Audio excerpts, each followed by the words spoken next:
Мен Абай атамыздың самолет жасағанын естіп едім. Сол туралы айтып берсеңіз. Енді оны ол туралы айтуға болады, бірақ енді оны кішкене толық айта алмаймын, бірақ өз көзім кішкене көргенімді айтайын. Осы кезде көрсем ұмытпас едім. Ол кезде мен 9-8 жастағы баламын. Сол кезде ол ана бір Төретам деген бір аудан ғой, кент сияқты. Сол жақтан бір КамАЗбен бір үлкен бір жаңағыдай алюминийдің заттарын алып келіп, сонымен сол айдалада осы бақша егеміз. Бақшада істеді, ауылда істеген жоқ оны. Бақшаның басында істеді.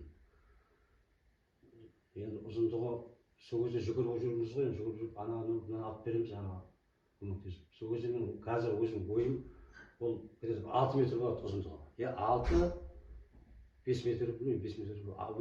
Тым ұзын болды. Қанатын істеді.